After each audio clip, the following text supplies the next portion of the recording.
Warning: this stream is rated for mature audiences. Viewer discretion is advised.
Wait, smoking is bad for you? Who told you this? What possible source of viable information did you get that from? That sounds like crazy talk. Anyway, welcome, ladies and gentlemen, to Public Domain Movie Night on the Enigma Blockbuster Cinema Theater channel. My name is Scotty. If you don't know me, then you haven't really been paying attention because I think everybody that's in here knows me. Anyway, tonight, an absolutely horrible Christmas themed horror movie from 1972, Silent Night, Bloody Night. So, a little bit of background on this. I found it through my usual sources of public domain movies and such. I then was, trying to download it and find or preview it and watch through it, make sure there's no inappropriate content, all that nonsense. And my God, it's terrible. Yeah. Well, as far as that goes, I think like mostly just the people that made the movie trying to come up with something that was like horror ridden, and but they were kind of limited by the budget and everything else, so it almost kind of came out like cult classic type, but to me it kind of misses the mark a little bit. It's not a what's that movie with Ash. Ash Saves the World is the sequel, the TV series based on it. Of course, the name escapes me right now. Cobwebs up in my brain, but yeah, like that is a true cult classic. And I look at something like this and I'm like, yeah, you guys didn't quite make that. Evil Dead, that's what I was thinking of. Yeah, that was almost like an instant cult classic because of just how bad it was and how little money they had for production, you know. But yeah, I don't know. You'll find out for yourself. So, without further ado, here we go. Silent Night, Bloody Night from 1972. Here's the first part, and then we'll come back and kibitz a little bit. See you in a bit.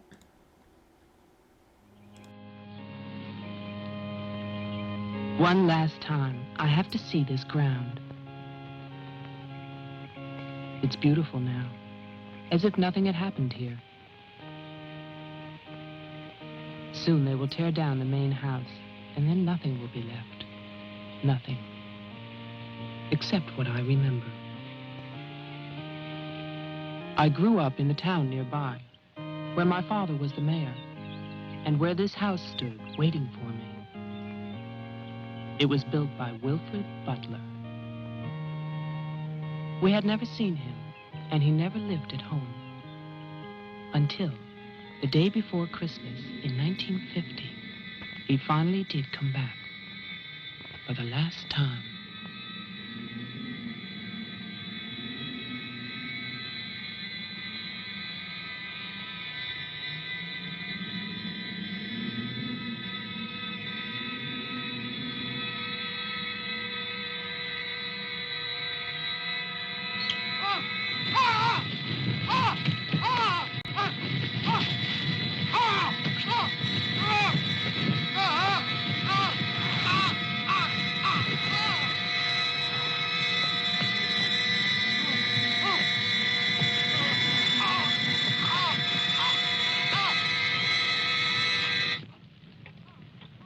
All of us believed that his death was an accident. No one knew that another person had come to Butler House that Christmas.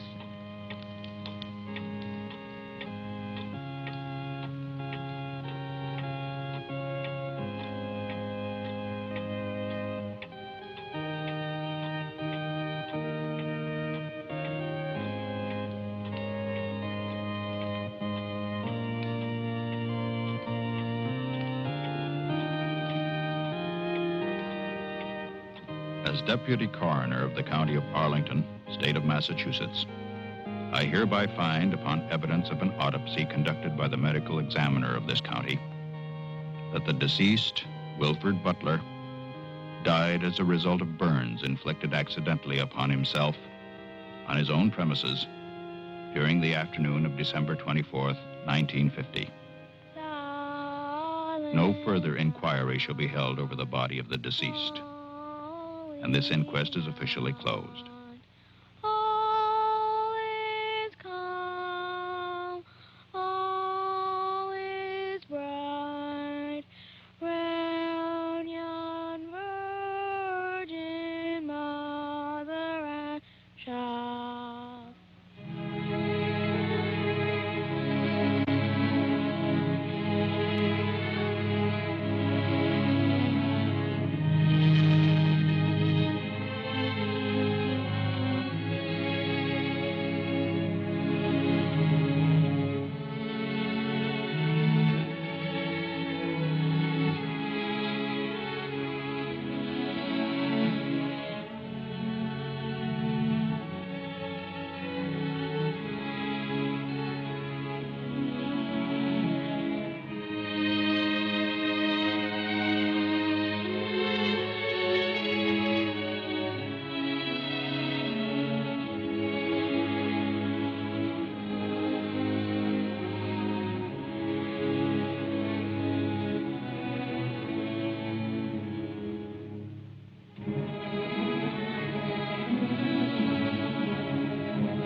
After the coroner's inquest, On New Year's Day, they buried Wilfred Butler.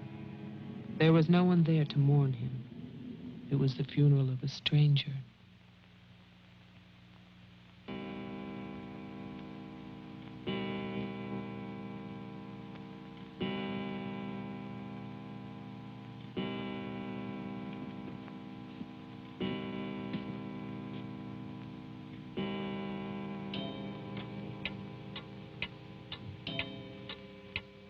I, Wilfred Butler, being of sound mind and body, at least what the world considers sound, do hereby leave my house and its grounds and all personal effects within that house to my only surviving relation, my grandson, Geoffrey Butler. And I solemnly charge him with one duty. Let him leave the house as I left it, standing untouched to remind the world of its inhumanity and cruelty. For 20 years, that house lay empty, exactly as Wilfred left it. And then, last year, rumors began that it was finally being sold. The newspaper story traveled through the county to a state hospital for the criminally insane.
The man who came to sell the house had never seen it. He was a lawyer from the city, just doing a job and enjoying it.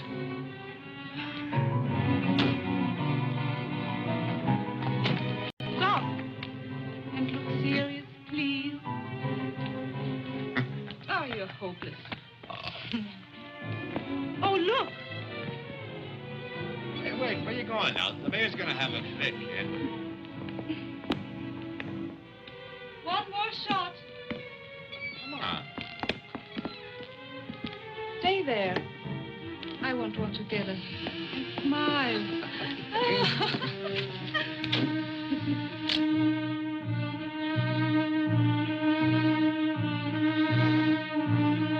For all the news as it happens, stay tuned to WLIX, your voice of the Northeast. This is Roger Fowler with local stories. First, today's headlines. A warehouse fire still rages in Elizabeth. Police suspect arson. That escaped inmate at Margaretville State Hospital still at large, still hunted by state police. And over in Roxbury, the city passes a controversial housing code.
Well, didn't I tell you? It's beautiful. Can we see the rest of it? Honey, that was it. I think the mayor's waiting for me. My love is such an important man. Right. Laura always says that. Darling, What? don't be long. Honey, if you get bored, just look at the view. Sooner or later, that viaduct's gonna take us back home.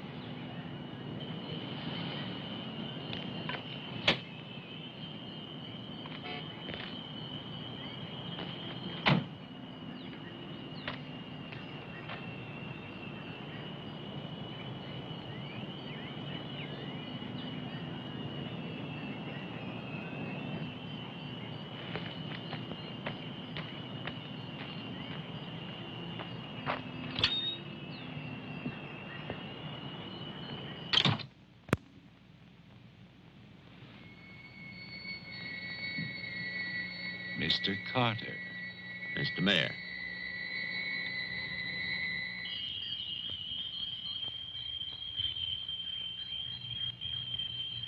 Let me introduce you. This is Charlie Toman, who publishes our weekly newspaper, The Patriot. Mr. Tolman? And this is Tess Howard. How do you do? She operates our switchboard. Oh, really? We call her the communications director.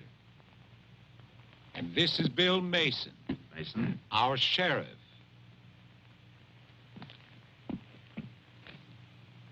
Won't you sit there, Mr. Carter, at the head of the table? Thank you. I didn't expect to meet you all together. It's quite a reception.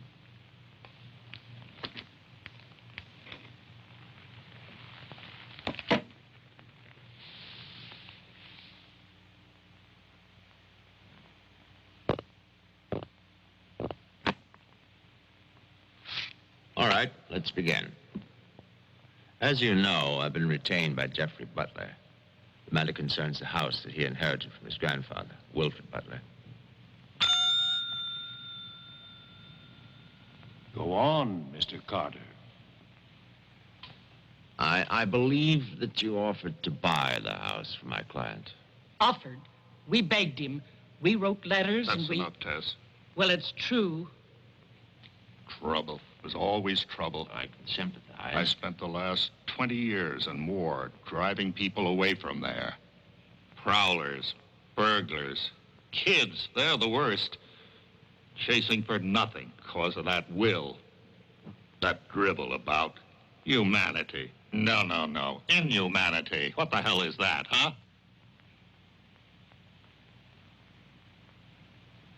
Yes, well, he was a bitter man. Hate. It must have been very hard. It must have been hate.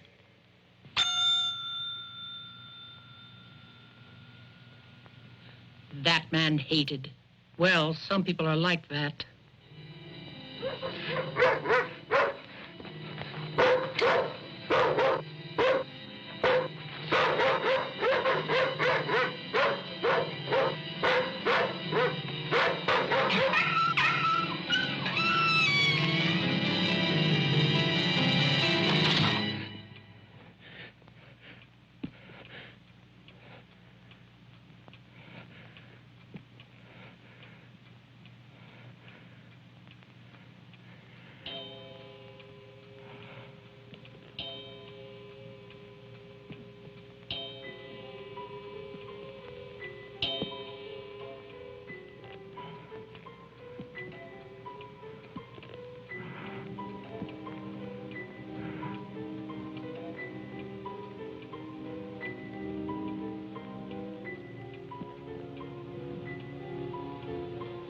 The question is, well, do you still want the house? Are you offering it to us, Mr. Carter? Exactly. Why now? Well, that's Mr. Butler's business, isn't it? You know we're not rich. Most of us came here during the Depression. But we love this town. It's our home. And naturally, you want to improve it. Exactly. My client understands that, and he fully sympathizes, and he's willing to sacrifice the house for $50,000 in cash by noon tomorrow.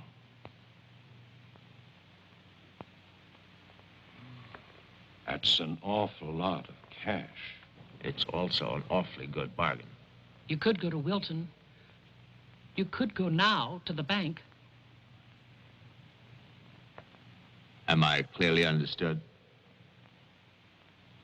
All that cash. Perfect. I'll wait for your answer till tomorrow.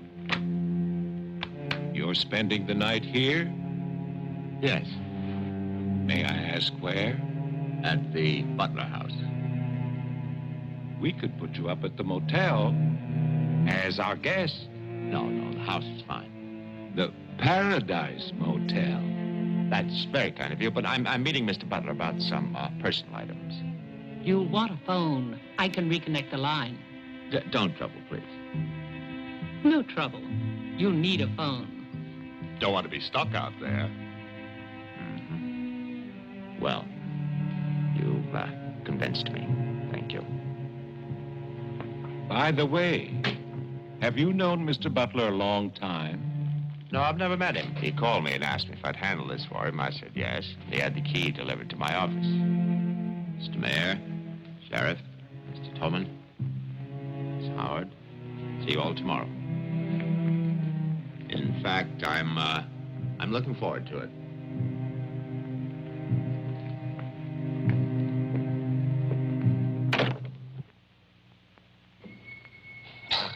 Slick, really slick. He's a big lawyer, Bill. You've got to expect that. Don't tell me about lawyers. Oh, you see the way he looked at us? You see his clothes? He's doing his job. Just don't tell me about lawyers. You know what I'd like to see? Two of them like that one talking to each other. Neither one of them would know what to believe. I love you, too. Honey, when I get home, I'm going to have a nice surprise for you. No, I can't tell you what it is now. It wouldn't be a surprise, now would it? No, I can't come home now, but it'll be very soon. Very soon. Honey, of course I miss you. Yes, I miss Mommy, too. Laura, how are you, kid?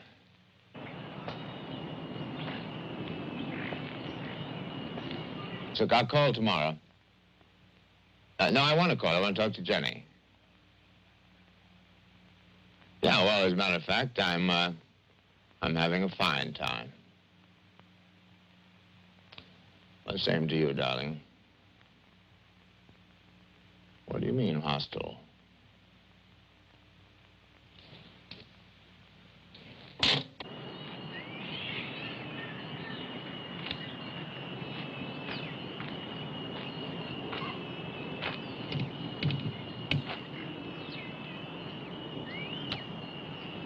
I was wondering, if we get it, what then? Tear it down. Okay. I'd better get going. Do me a favor, Tess. Call Diane, tell her I'm to Wilton, and I'll be back late.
It's fantastic, isn't it? Yeah. Yeah. Butler wasn't kidding. Nobody's lived here for years. That would be such a waste. It's his grandfather's monument. You know, there's a caretaker who keeps this place just the way he left it. What kind of monument is this? Well, that's the trouble. Nobody remembers anymore. That's what usually happens in America. I remember this. And he walks with me, and he talks with me, and he tells me I'm his own. And he walks with me, and he talks with me, and he tells me I am his own, and the joy we share as we tarry there. You're not serious. I used to hear that at funerals. At funerals? When I was a kid in Chipley, Georgia. There's also a Chipley Flower Day. But they have both been subsequently eradicated from the map. None other has ever known.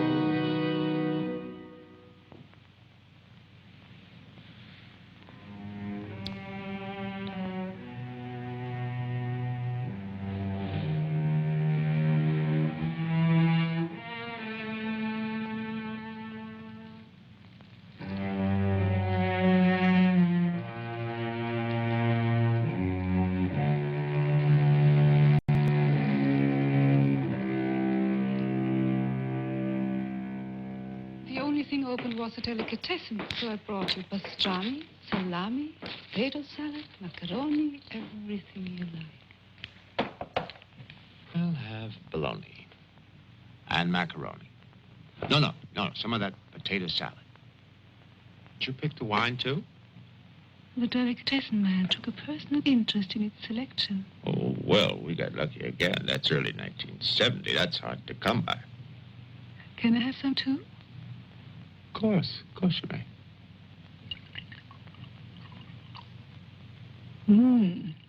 Thank you.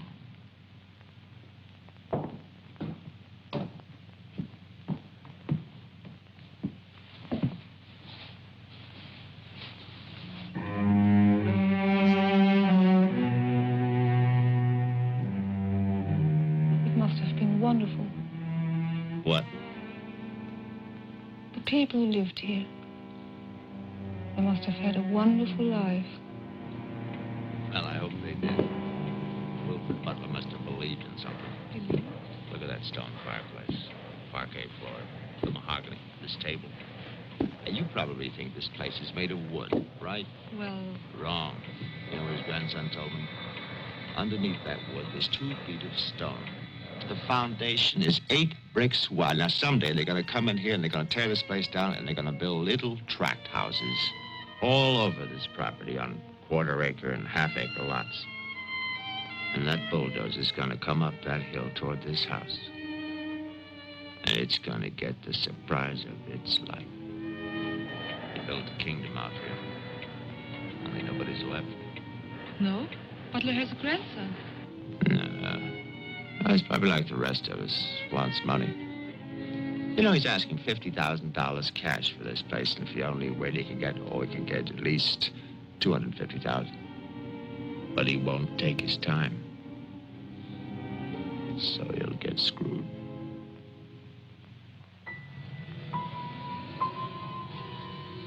Do you want to go upstairs now? Soon. You know, one of the great pleasures in life is the pleasure of anticipating pleasure. Isn't it? We are very close now, aren't we? Sure, honey. Very close.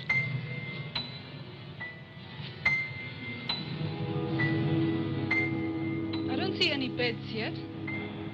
Well, keep looking, honey. Butler said the place was furnished.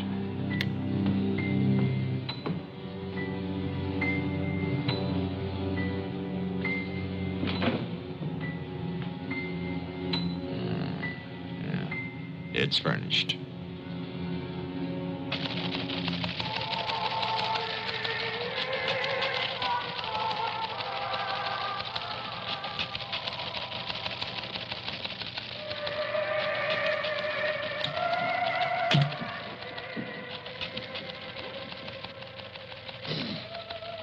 anything doing? No, sir. But look at this. More football, huh? Look how they smeared that quarterback. Look at his arm. Got no time now. Otas. How about that telephone up at the Butler house? Is it working? Well, try it now. I'll wait.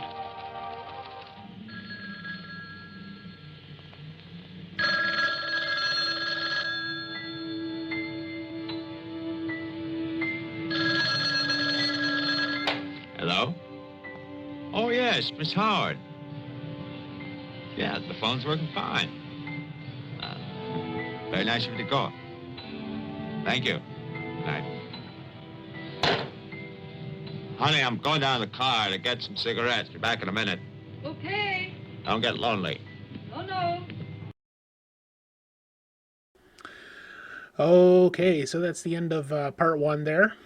So let's establish the timeline. Back in 1950, Christmas Eve, the main owner of the house, Wilford Butler, dies in that burning accident outside of the mansion. Then he leaves the property in his will to his grandson, Jeffrey.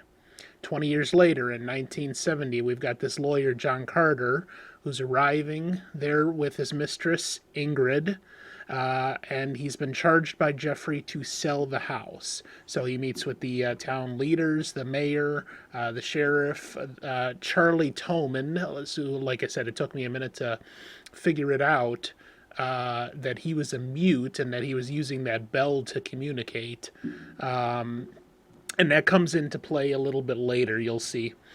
I don't know why they decided to make him a mute, but whatever. And he's the owner of the local newspaper.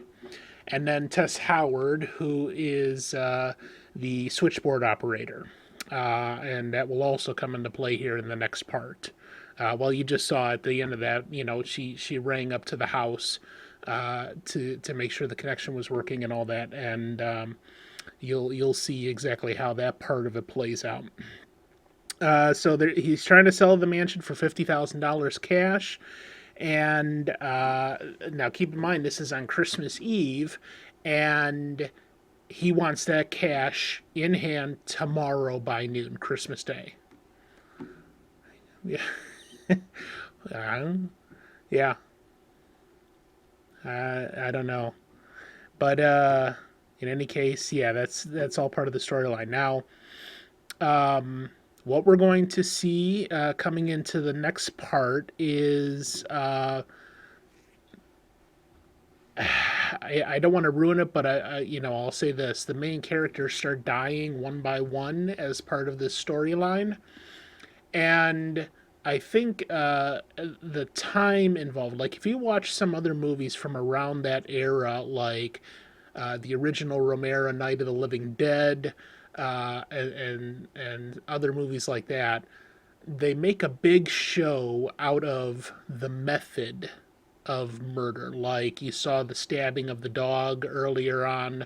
They didn't actually show that, of course, but you're supposed to be shocked by the actual nature of that thing, that this guy that escaped from the insane asylum is murdering a dog with a knife.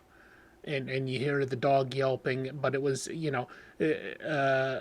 every single time they come to one of these murders in the plot line, it's focusing on the method and the situation rather than the actual blood or gore or terror that a person is feeling. Yeah. Well, you didn't have Maggie there, did you? So that's on you, man. In any case, yeah. So it was pretty indicative of like the genre of horror at the time. So that's one thing that I thought that they did pretty well, is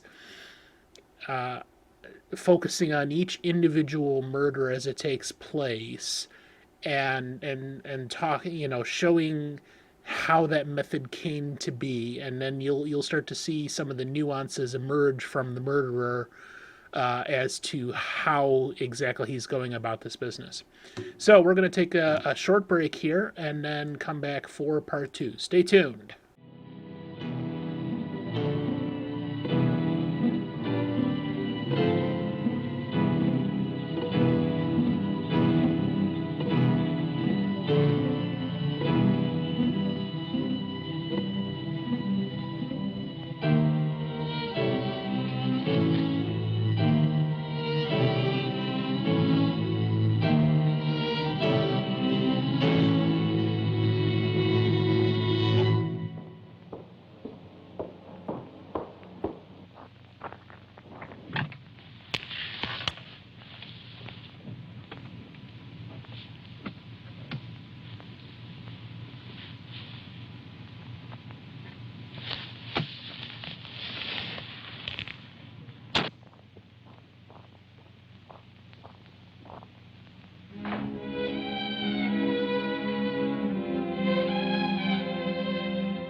get you a cigarette? Yes, I did. May I have one? Sure. No, it's the most amazing thing. These cigarettes come in these very small packages these days. Oh, that's for me? Mm-hmm. Can I open it? Oh, no. Our Christmas is day after tomorrow. Is that an order? Yes, ma'am, that's an order.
Sheriff Mason. Bill, someone's calling from Butler House. Okay, put him on. Go ahead now. Mr. Carter? I'm not Carter. Who is this? The honor. Butler. I'm worried, Sheriff. Carter's not here. Speak up, I can't hear you. I can't. I'm sick. Can you come here? What is it? What's wrong? His car's here, but he's gone. Won't you come? Okay. Now you stay put in that house. I'll wait for you. Please, hurry. I'm afraid. Now take it easy. I'm coming.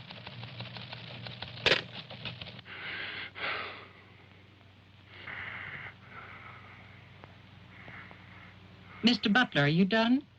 Tess, I have come back. What's that? Tess, I want to see you again. Hello? Who is this? You know me, Tess. It's Mary Ann. Tell the mayor. Tell them all. I'm waiting in my father's house. Tess, it's so lonesome here. Don't be long. Hello? Hello? Hello?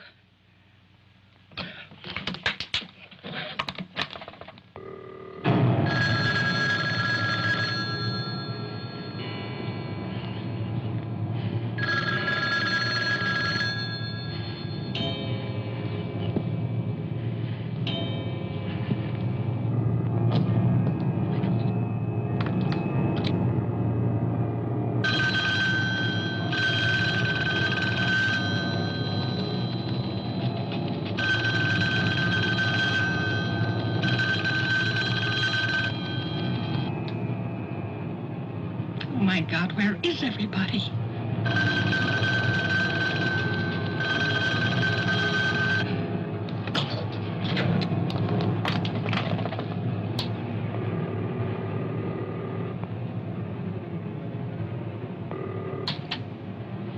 Hello? Oh, Maggie, thank goodness. What is it, Tess? Something's come up. Something urgent. Can you start early? Oh, honey, I'm watching TV. Maggie Daly, you get yourself over here. What is it? Just get moving, Maggie. Just please hurry.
Come in. It's open. Okay, mister, that's far enough. What do you want here? Mayor, Try again. My father's not home. And don't move. you want me to put my hands up? No. Just stay there. What are you staring at? I seem to remember you from the road. That's why I'm holding a gun. You scare me. Well, that makes sense. Thanks. Does everybody carry one here? You can ask the sheriff when he gets here. I'll call him. I'm sorry to disappoint you, but the sheriff's office is empty. How do you know?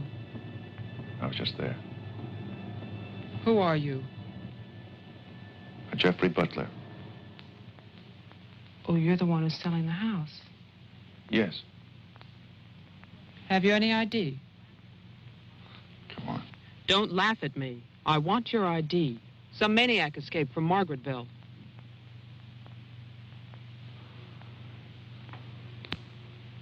Okay.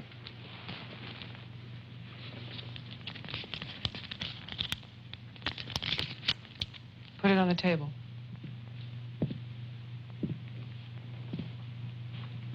Now go back.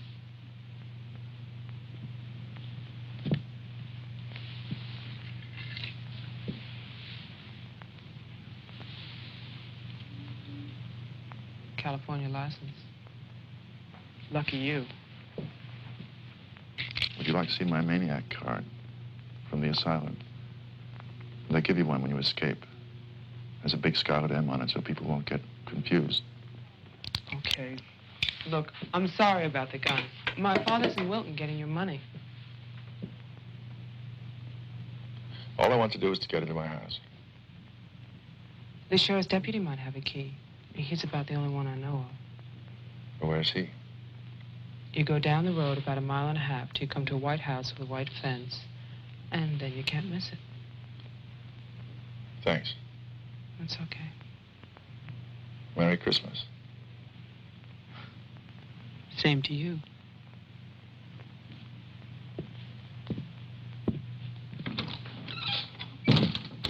If I don't call back in an hour... What? Call the mayor or Mr. Tone and nobody else. Promise me you'll do that. Well, sure. Mark it down, honey, so you'll have it. Sheriff to 301. I'm heading west on Route 5 to Butler House. You'll hear from me.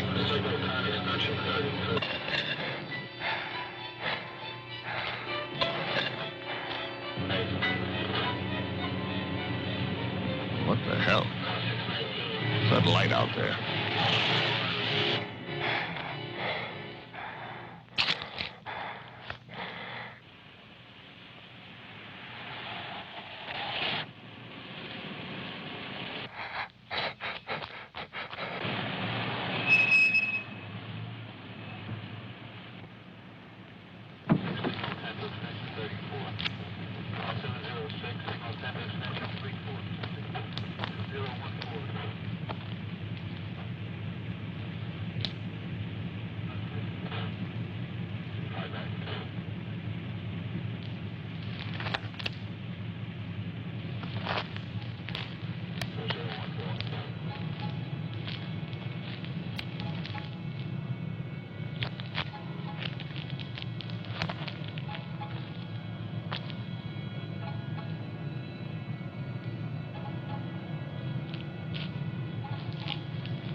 Hi.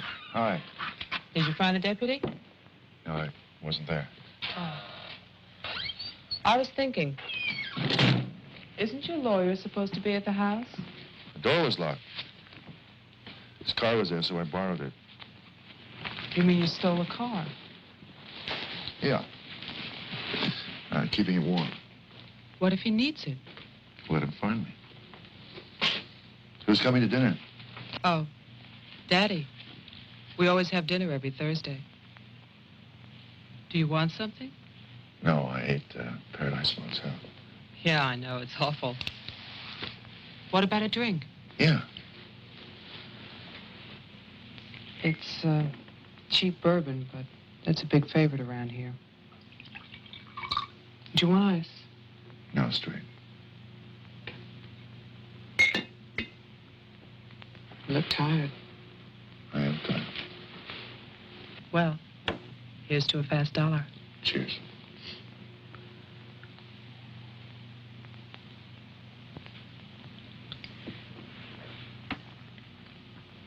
Why did you decide to sell the house? Needed the cash. After all these years? I need it now. Huh. What's it like on the inside? You know, I've never seen the inside. When I was a child, my father told me to stay away from it, or something terrible might happen. Sort of like a haunted house. I haven't seen it either. You're going to sell it? You've never seen it? Yeah. I don't know. It's too bad. It's about the only place to see around here. Oh, I forgot. Someone keeps calling with a message for my father. She says that she's waiting at your house, in the reception room. What woman is waiting in my house in the reception room? Oh, I don't know. It's not a voice that I know. I better go out there. Can I come too? What for? I'm pushy. I suppose you'll be going back to California soon. California. You said you lived there, remember? No, I'll be traveling. Jeff, look. It's the sheriff's car.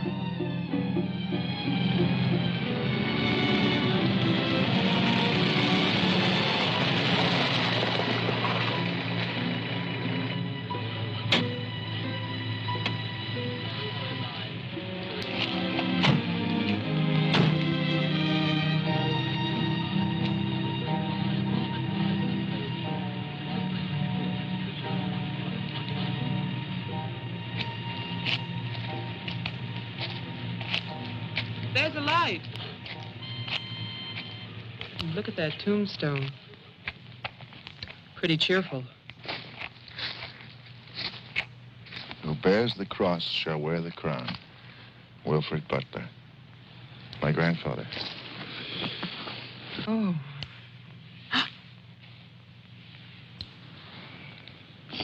Someone left their sunglasses in the snow. They're the sheriff's. My lawyer's missing. So is the sheriff. You get strange phone calls. And now someone's fascinated by my grandfather's grave. Let's get out of here. You still want to go to my house? Yes. But I don't want to go alone. Listen. I'm not nervous. Well, of course you're not. Oh, it's the cold. I'm shaking from it. Let's get out of here. Okay. We'll get help in town. It's 10 minutes drive.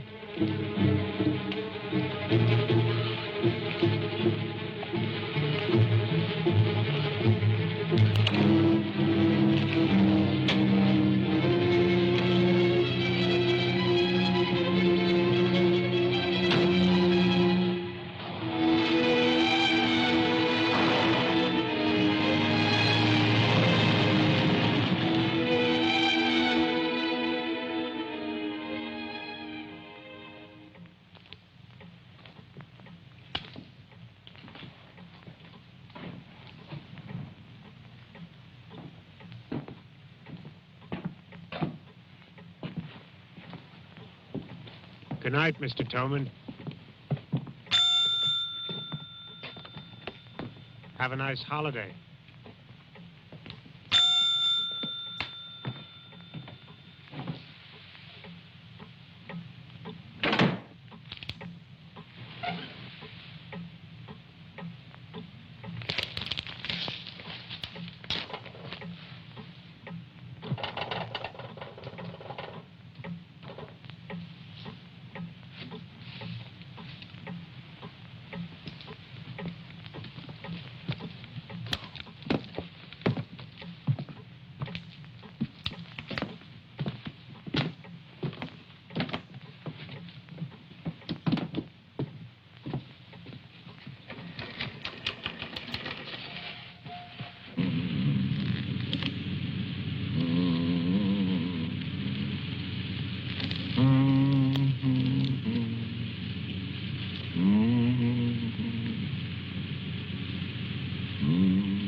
Deputy's not here, but Toman is.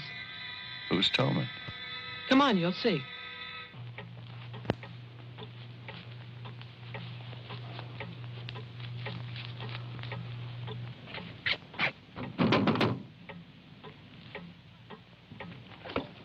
Mr. Toman, wait. No, please, I have to talk to you. I'm sorry. This is Jeffrey Butler. He's the one who's selling the house. He can't get inside the place. And my father's gone to Wilton. So we wondered...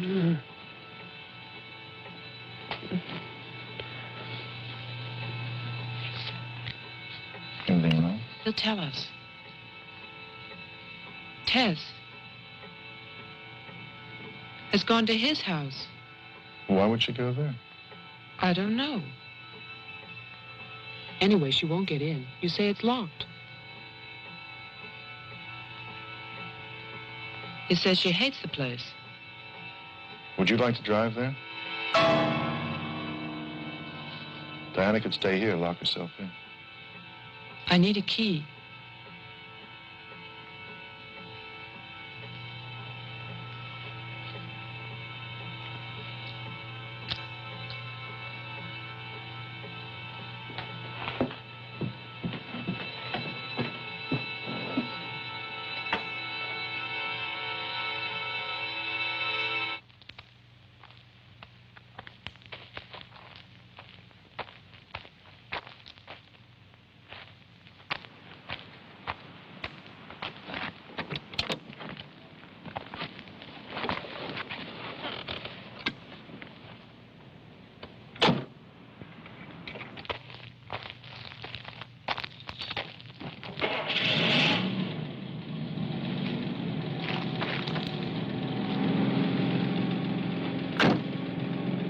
Tillman, this isn't my house. It's Tess's.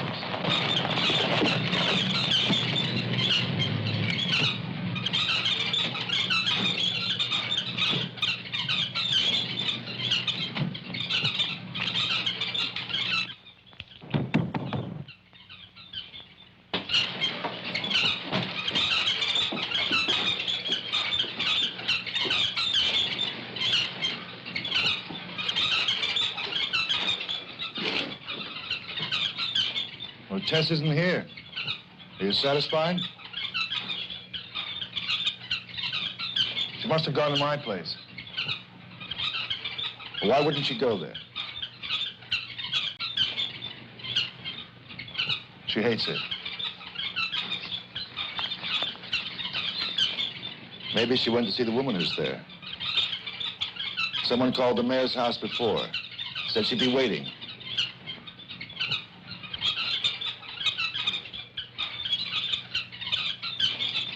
What is it?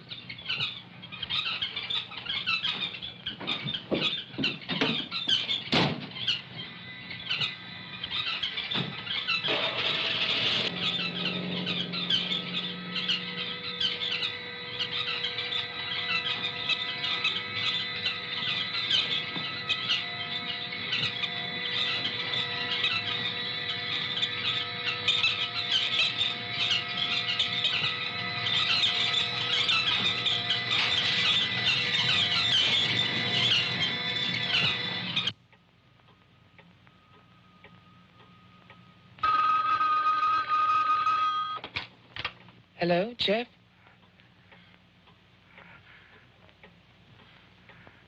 Hello? Is anybody there?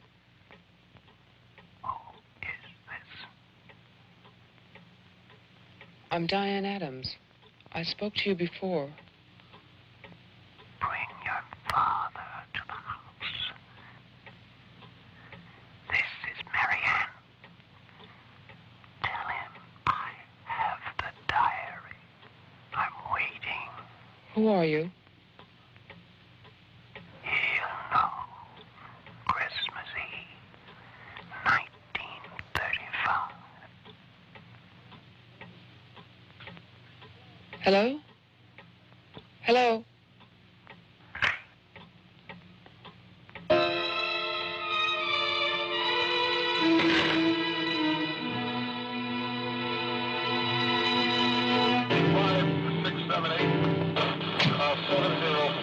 Signal 10, 704 C Charlie. 704, Signal 10, 704 C Charlie.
Sheriff, I saw your car.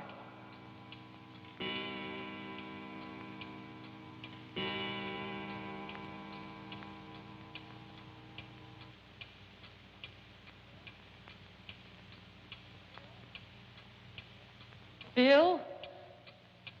Is that you?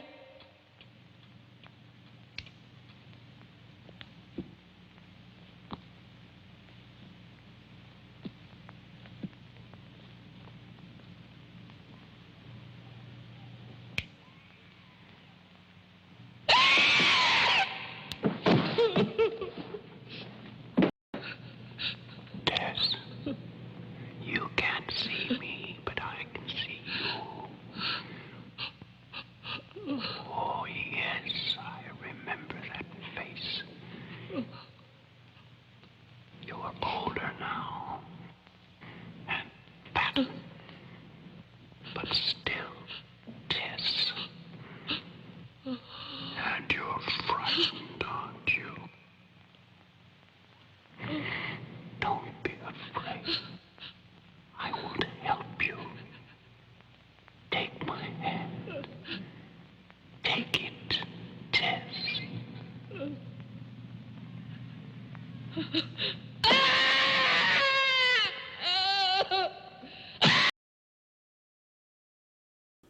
Okay, so that's the end of part 2. Tess is sleeping with the fishies. Alright, so a lot has happened just in that last part, and I want to cover it with you just in case you missed any of it. So, at the beginning of that part, we had the lawyer, Carter, and his mistress Ingrid murdered. Then whoever the murderer is proceeded to phone the sheriff through Tess, the switchboard operator, introducing himself as Mary Ann. And he's whispering the whole time, so we don't really get a sense that he's a man, but somehow, he wants to be known by this name, Mary Ann. At nightfall, Jeffrey, the grandson, arrives at the mansion to meet with Carter, but he finds it locked and empty. He drives to the mayor's home where he meets Diane, the mayor's daughter. Remember, she pulls the gun on him? The mayor had gone to the county's bank to obtain the required cash, so she redirects Jeffrey to the sheriff's office. Simultaneously, the sheriff is heading to the mansion, but first stops at Wilfred Butler's disturbed gravesite, where he is beaten to death with a shovel. Failing to locate the sheriff, Jeffrey then returns to the mayor's home, where Diane tells him she has received phone calls for her father from someone named Mary Ann, who beckons her to the mansion. So puzzled by the strange events, Jeffrey and Diane then decide to drive to the mansion, but they stop after they find the sheriff's abandoned car at the gravesite. The two stop by the newspaper office, where they meet Charlie, the newspaper editor, who informs them that Tess had also gone to the mansion. Jeffrey and Charlie go after her while Diane researches the butler's house's history in the archives. Diane manages to piece together the butler story. In 1930, Wilfred's wife died of tuberculosis. In 1933, his 15-year-old daughter, Mary Ann, was raped and got pregnant. The son she gives birth to is Jeffrey, who was then sent away to California. In 1935, Wilfred converted the mansion into a mental hospital and had Mary Ann committed. The rest of the story has apparently been redacted. So that's all she finds out, and then we see Tess has arrived at the mansion just in time to get murdered. So kind of convoluted, but basically what we're finding out now is that things are not as what they seem, especially with Jeffrey. Jeffrey is being portrayed as potentially the murderer, but maybe not, and we don't know enough yet of his backstory to say for certain if it's actually him. All right, so we're going to take another quick short commercial break and come right back for the exciting conclusion of Silent Night, Bloody Night. Stay tuned.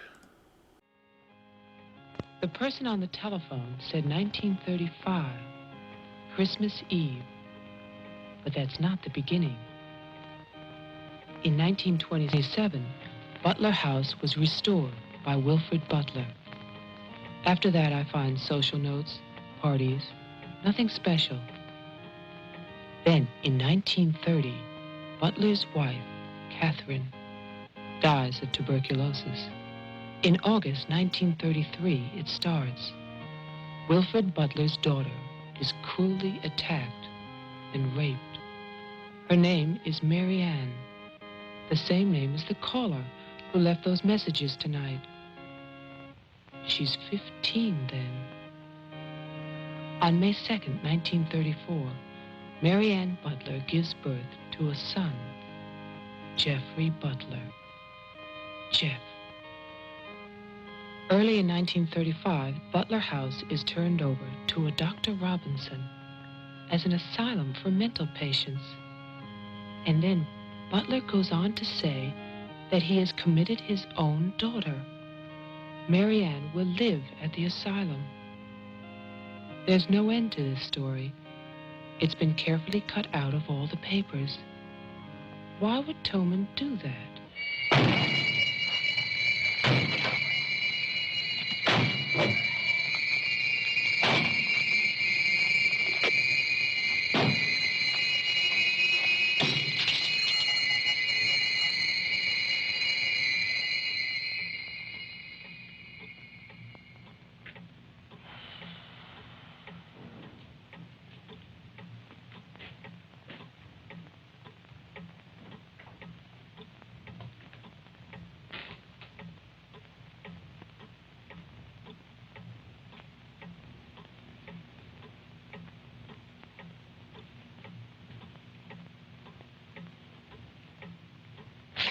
You scared me. Oh, what happened? What happened is, Tess has 40 bird cages. Toman is hysterical. Everybody's in my house but me. It's cold outside, and you forgot to lock the door.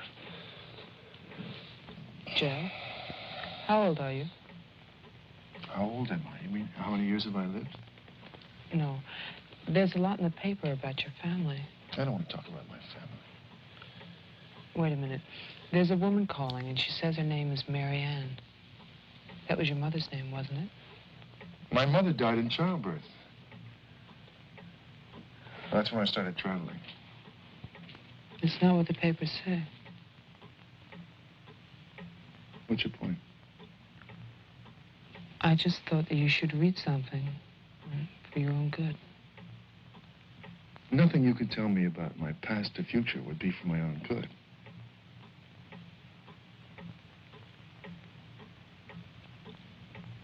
Where is the paper? It's on the table.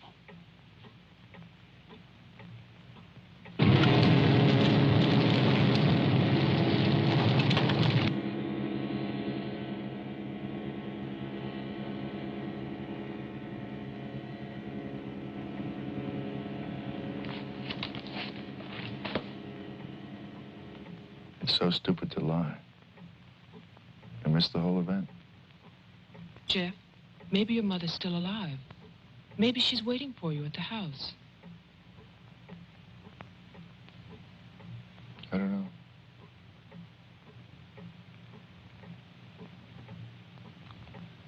Come on. No more side trips. Let's go out there.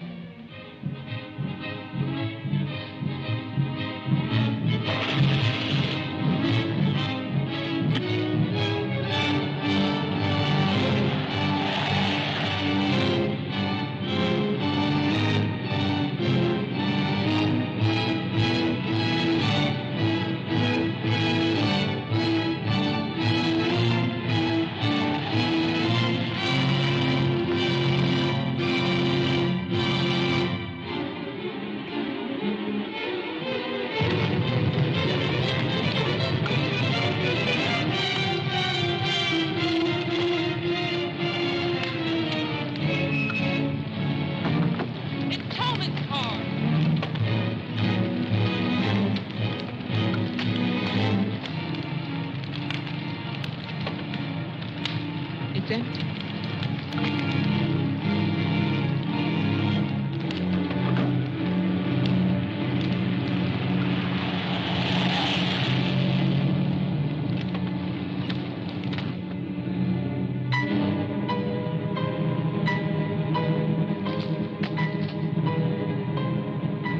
Jeff, look!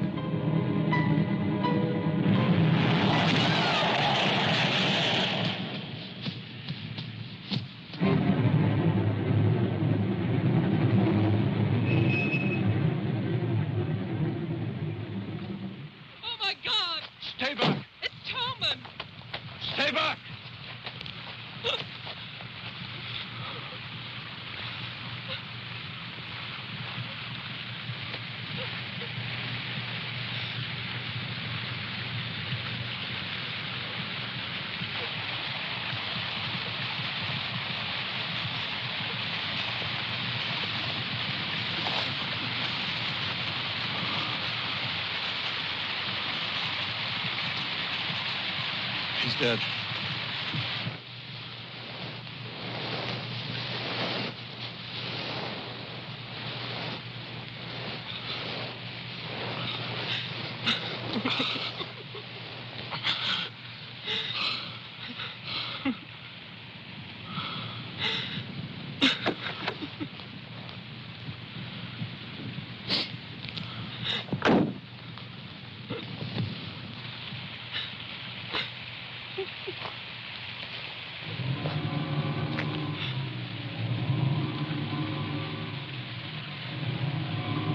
His hands. Somebody cut off his hands. You killed him. You killed Tolman. He's asking for help. You killed him.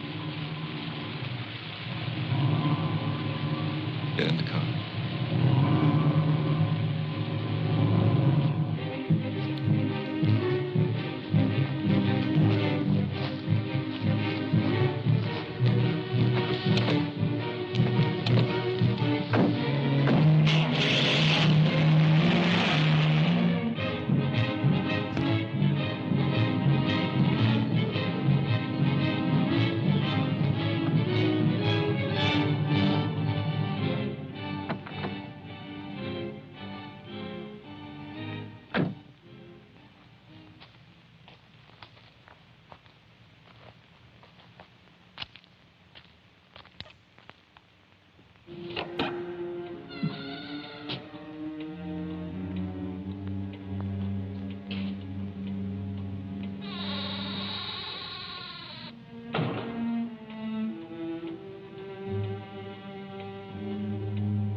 Butler House. The keys. He took them.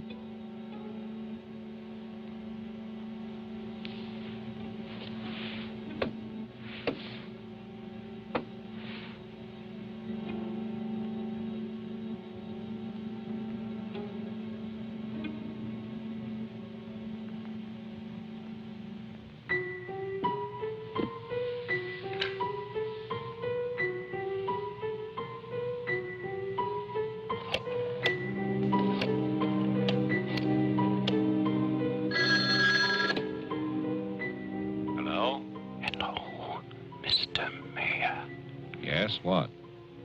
This is Marianne Butler. I'm calling from my house. Won't you come over here, Mr. Mayor? We're having a reunion. Everyone's here, even your daughter.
I write this knowing that no one shall ever see it. Not my beloved daughter, or even my grandson, Jeffrey.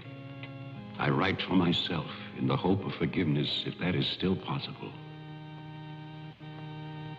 And I write for you, Marianne, whose youth and innocence I have destroyed. By 1935, the doctors had treated my daughter for a year. I had believed they could cure her. The child, Jeffrey, was taken from us and sent to California. I turned my house into an asylum. I brought doctors to live there. I welcomed other patients. Eustace, all of it.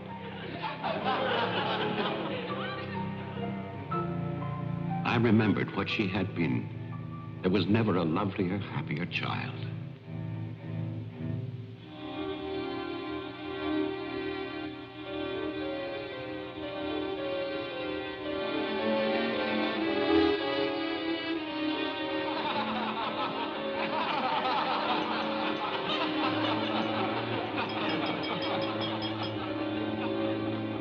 Ladies and gentlemen, now quiet, please. I propose a toast. Doctor, please. By Christmas of the first year, I knew that I must act, not for myself, but for my helpless child. Led him to create this institution. Our friend. I had no plan.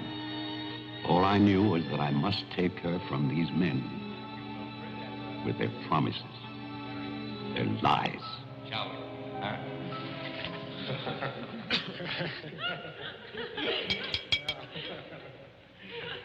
For he's a jolly good fellow, for he's a jolly good fellow, for he's a jolly good fellow, which nobody can deny, which nobody can deny, which nobody can deny, for he's a jolly good fellow, which nobody can deny. I knew that they would gorge themselves into a stupor that afternoon. It was their celebration. I expected no less. Since they had come into my house, they had acted as if they owned it.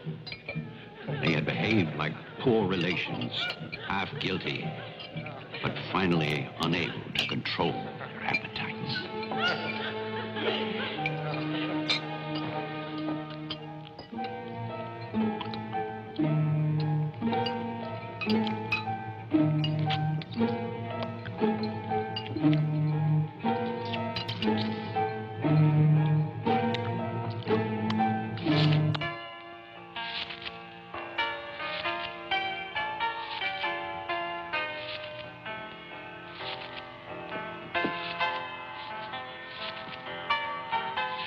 After dinner, they danced and drank as they usually did.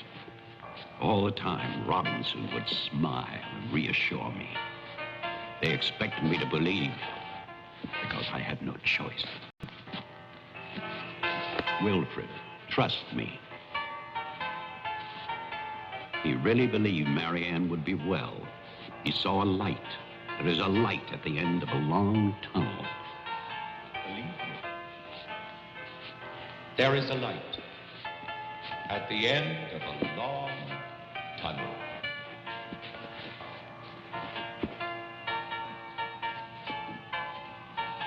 Stay here, Doctor. I'll get more champagne. He was ready. I knew it. Drunk and fat and full of his own importance. I left then.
My cruelty to Marianne was inhuman. I know that. I had loved her.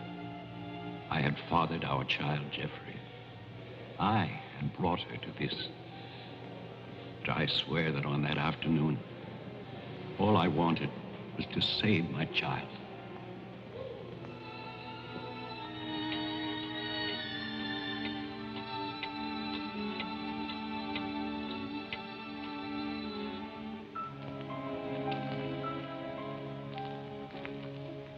My hope was to get her away from that house.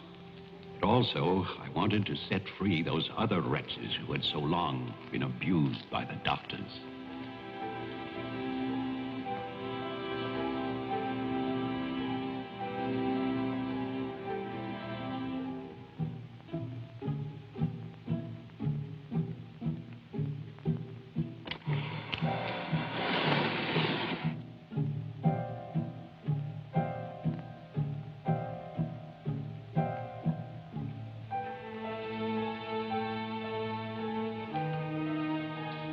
I knew what they might do if these inmates were freed.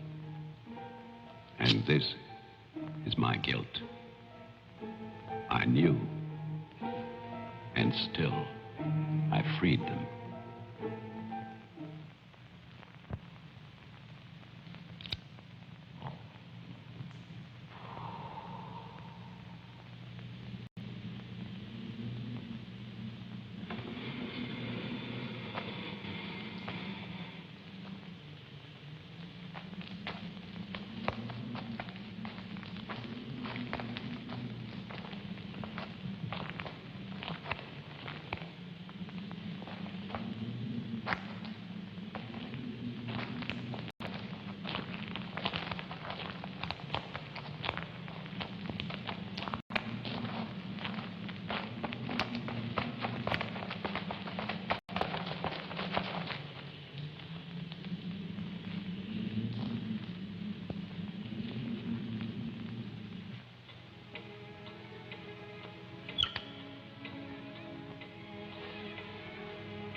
inmates started for the house.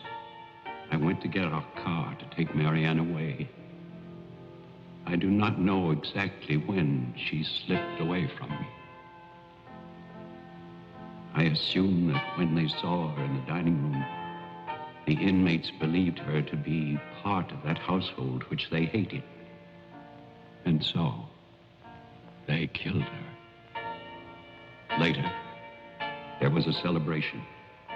And then most of the inmates fled. I don't know where. But I shall never forget what they did to my child. Since that Christmas, I have lived in prisons and asylums. Lived anonymously, as an animal. I have wandered in bitterness until all seasons have become as one. And that is a season of vengeance.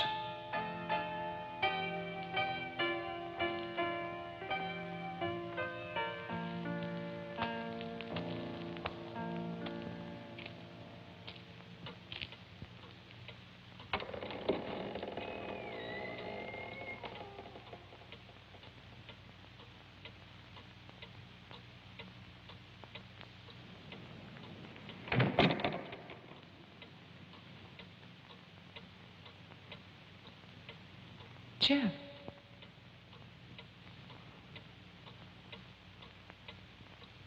Jeff. Wilfred Butler is still alive. This is still his house. Your grandfather died in 1950. He was burned to death in this house. My grandfather poured gasoline over a squatter he found here. The town wanted to believe he was dead. They still do.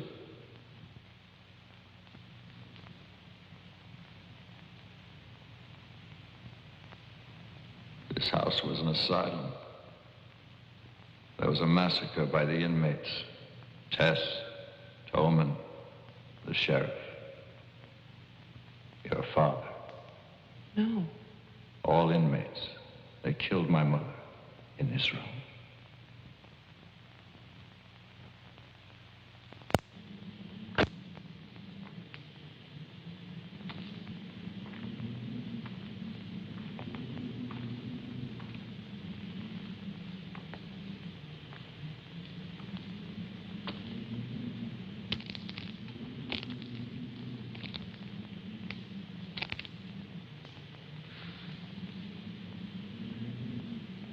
Who's that? Who's there?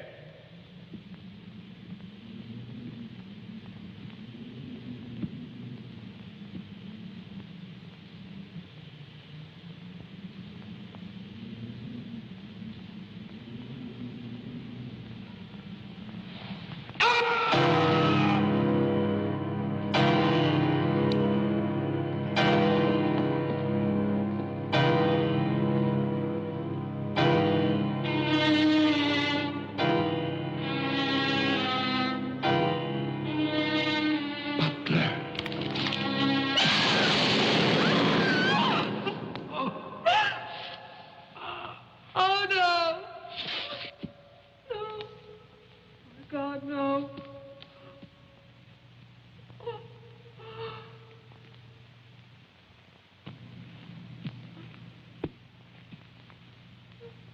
Daddy?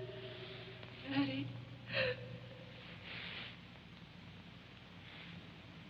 Diane? Jeff? Jeff? No. No. Jeff, why? Why? Sorry. Marianne.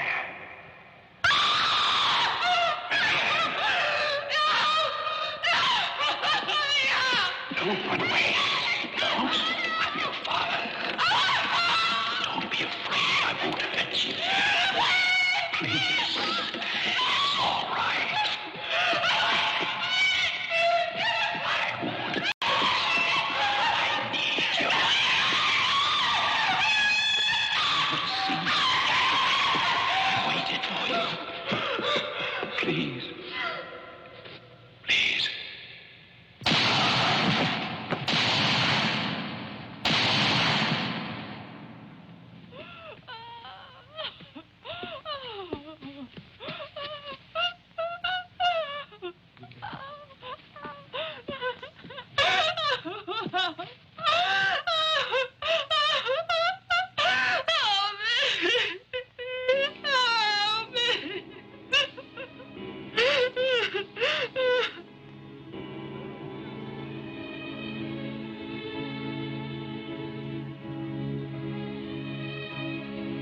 I spent that night weeping. By morning, there were no more tears.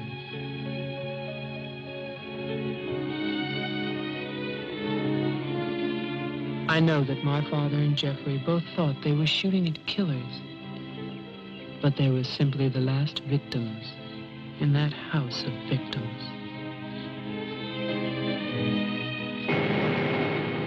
And now, a year later, they will tear down Wilfred Butler's monument. But they can never destroy my memories of what happened here.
Yeah.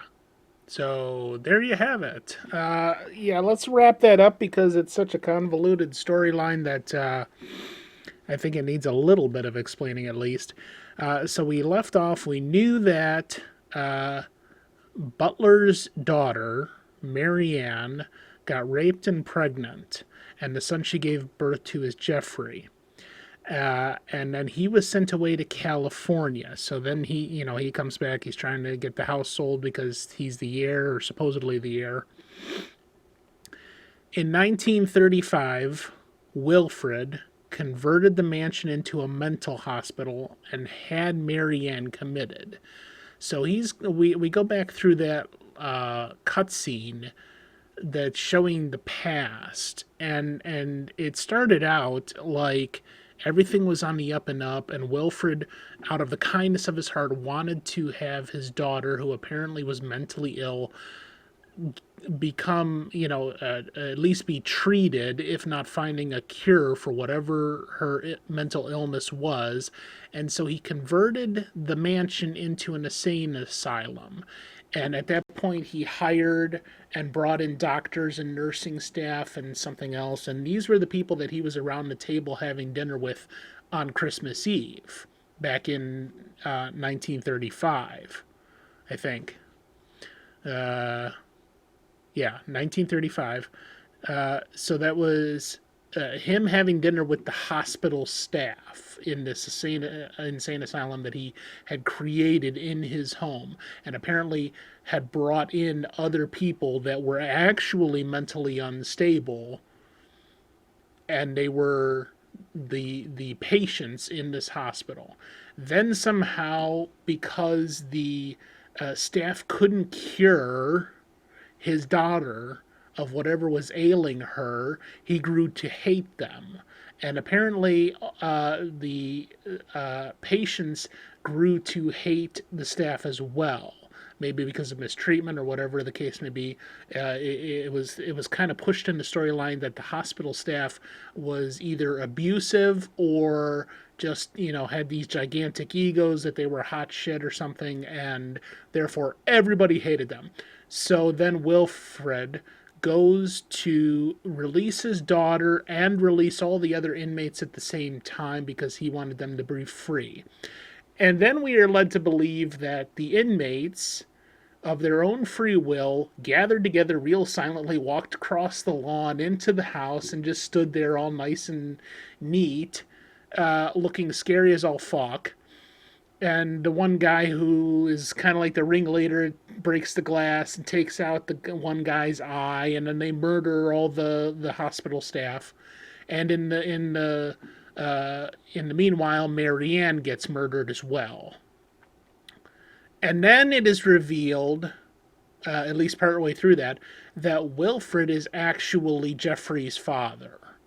That he was the person who did this to Marianne, that her state of mental instability was caused by her father raping her and getting her pregnant with her son, Jeffrey. And it's like, okay, there's just way too many things in here that are really gumming up the works, and they're trying to play out this convoluted plot line that, it's too much. So yeah, that's how it all comes down. And then finally we get to the end scene where basically we find out that the killer all along in present day, which is 1970, was old man Wilfred. That he faked his death in 1950, and he's been living in insane asylums and prisons for 20 years. And then in 1970, when the house is supposedly willed to his grandson slash son Jeffrey, and he's trying to sell it, then he shows up to murder the people that are running the town. The mayor, the newspaper editor, the switchboard operator, and the sheriff, who supposedly were all part of that group that were in the insane asylum as patients. So we're also then to believe that at least these four individuals that then came later to run the town were mental patients at one time and took part in this big massacre where they murdered people, and now everything's comfy cozy and they run the town and they're, perfectly fine. So you can imagine with this convoluted plot line that it was not well received, but it is nonetheless in public domain history, and welcome fun. Glad you could make it.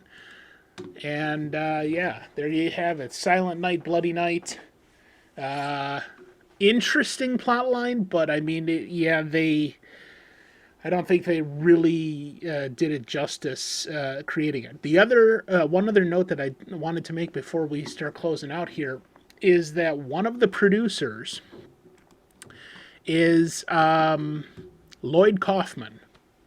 And if you're familiar with Lloyd Kaufman's work, you would understand maybe where some of his history comes into this. Lloyd Kaufman is the producer and one of the co-owners of trauma films, such as Tromeo and Juliet, Class of Nukem High, The Toxic Avenger, things like that. And he was one of the producers on this film back in 1972. This was before he branched off and started Trauma Productions. So yeah, Lloyd Kaufman co-produced on this with Theodore Gershuni. So there you have it. Silent Night, Bloody Night, another horrible movie in the books. We're never going to watch it again, thank God. Let's go to coming attractions. All right. This Friday night, you might have seen the ad somewhere, Christmas Insanity. Or I'm sorry, Sunday night. December 19th, 5 p.m. Eastern Standard Time. Cage is going insane, and we're going to document every minute of it. You're not going to want to miss it. That's right here on EBC 2021, Sunday, December 19th, 5 p.m. Eastern Standard Time. Then, on Monday, for our next public domain movie night, Santa Claus Conquers the Martians. A great sci-fi bad epic, another bad movie. Yep, you guessed it. But this one actually I thought was much more worthy of cult classic denomination. It's been on Mystery Science Theater 3000, featured on, and it's much more in line, I think, with what people would consider a good cult classic. So that will be Monday night, 7 p.m., December 20th. Then we're going to have our first Discord special. This is only going to be on Discord because it is two things that would not fly on Twitch. They're both copyrighted, so we're not going to be airing it on Twitch. It's going to be in the Normcore Gaming Discord in the Norm Cinema Theater room, and that's going to be at 7 p.m. on December 23rd, 2 days before Christmas. We'll be showing Frank Capra's It's a Wonderful Life starring Jimmy Stewart and Donna Reed, and Trans-Siberian Orchestra did a live streaming show in 2020 during the height of COVID, and that is not available anywhere else. Now, this is, of course, how shall we say, licensed content, so there will be no commercials or anything like that. I will not be collecting any money whatsoever from it. It's just going to be like a basic movie night. But it's one of two coming Discord specials that's going to be on Thursday, December 23rd at 7 p.m. And then finally, our last public domain movie night of the year, another great Frank Capra hit, Meet John Doe, which is about a man, played by Gary Cooper, and a newspaper journalist, played by Barbara Stanwyck. And Gary Cooper's character proclaims that he is going to jump off of a tall building in the city on New Year's Eve if his demands are not met. So you're going to have to watch that to find out what happens. That's Meet John Doe, one of my favorite Frank Capra films from, I think, 1941. I'd have to double check on that, but yeah, it's a great movie. This one is an absolute blast. Very well done. Excellent script. The music is phenomenal. So you don't want to miss that. Monday, December 27th, that'll be our last public domain movie night of 2021 here on EBC. So that will do it for us today. We're going to go raid Whitney. If I can spell it properly. There we go. Alrighty. Thank you for joining us. I will see you Sunday night. I'll probably see you around before then, but yeah, Sunday night for the world premiere of Christmas Insanity. 5 p.m. Eastern Standard Time on Sunday night right here on ABC. Catch you later. Adios.